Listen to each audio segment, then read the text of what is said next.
cure my son? Yes, sir. I know I can. Aren't you going to examine him? There is no need, sir. I know this illness. Anyway, I will tell you all his symptoms. Sometimes he has headache, and sometimes backache, and sometimes. Yes, sir. I know all that. And I know the remedy. If you will do as I say, he will get well immediately. Well, what is this remedy of yours? The prince must sleep just one night in the shirt of a happy man. He will be cured immediately. Sleep in someone's old shirt? Is that necessary? Yes, sir. Absolutely necessary. In the shirt of a happy man. Alright, I'll do it for him. Send out messengers tomorrow to get the shirt.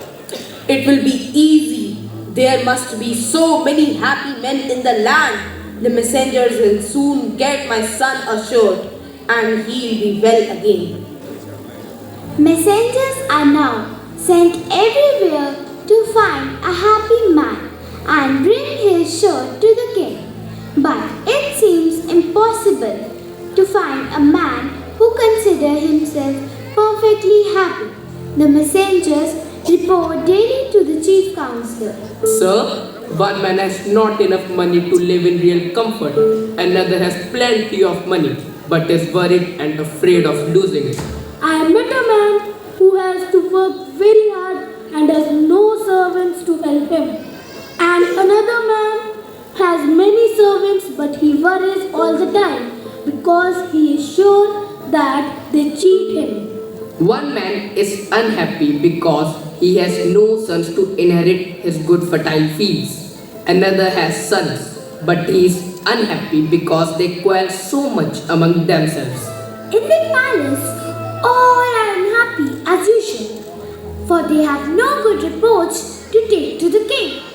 The chief counselor speaks in despair. Daily, the messengers return from their search, and I have to report to the king their failure to find a happy man. So the search goes on, day after day and week after week. Soon it will be months, and the prince lies in his bed, miserable and unhappy. Where is the shirt of a happy man? Sir, we have not yet found it. What is this? Your messengers are as incompetent as your courtiers and doctors. Is it possible that we cannot find a happy man in the whole kingdom? Sir, we have sent messengers all over the country, into towns and villages, to rich and poor, but no man says he is perfectly happy. Every man has some trouble of which he complains. It can't be so difficult to find a happy man. In fact, many happy men. You are not trying hard enough to relieve your king's suffering. Indeed, we are trying, Your Majesty, and we shall continue to try. We have searched high and low in all likely places where we may expect men to be happy. Well, send to unlikely places then, where you don't expect to find happy men. But you must find a happy man soon and bring me his shirt. How long must my son lie in bed and suffer? Sir, that old man who gave the king this advice has conveniently disappeared. Otherwise, I would send him searching for a happy man. A man clad in a pair of rag trousers, bare back and bare chest, glistening with sweat, is wielding an axe vigorously, whistling as he digs. A messenger from the court, still on search, arrives there. A small field, rather barren and a rough hut, not a likely place to find my happy man. But I hear sounds of whistling accompanying blows of axe or spade. My friend, you are working very hard in your small field and you whistle as you work. Are you happy? Happy? Of course I am happy. I work so hard that I haven't time to be unhappy. Have you enough food at the end of each day's hard labor? Yes, sir. Sometimes I have more and sometimes less.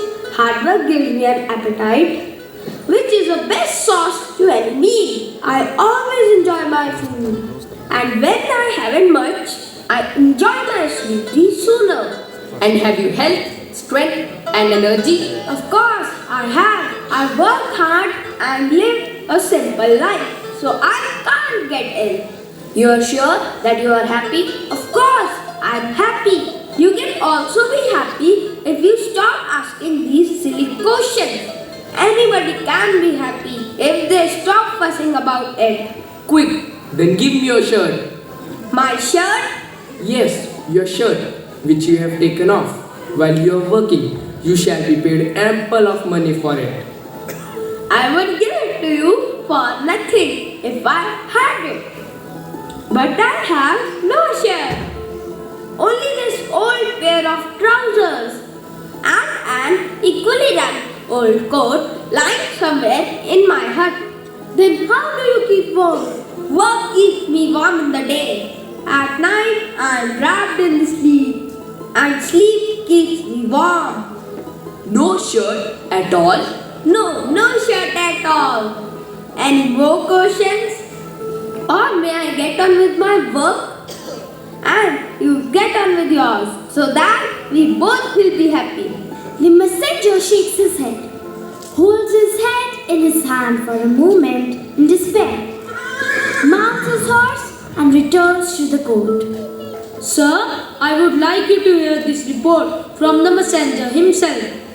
Bring him in. What he has to say. Your Majesty, I have found a happy man at last. Then give me his shirt. But there is no shirt. The happy man had only a pair of frack trousers, but no shirt.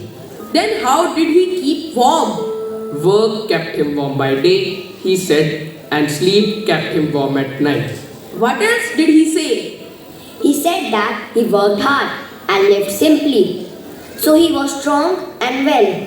He told me to stop asking questions and thinking about health and happiness. He told me to go ahead with my work, whatever it was, and then I would be happy all right. The king sits up in his throne and thinks this over. The old doctor, who had disappeared all this time, appears again and looks at the king intently. He speaks gravely. Sir, one could try his remedy, even if one can't get a shirt from him. Yes, I see what you meant and what my son must do. He too must work hard and live simply as the happy man carries on his work. So my son should carry on his. Then you and your son will be happy, and so will be your subjects. And that is what the king did. He forgot all about his son's illness.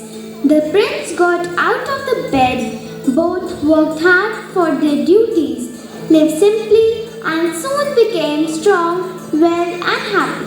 And their subjects were happy too. Working hard is the key to happiness. So with this story, we learn that happiness lies around us, in our work and ourselves.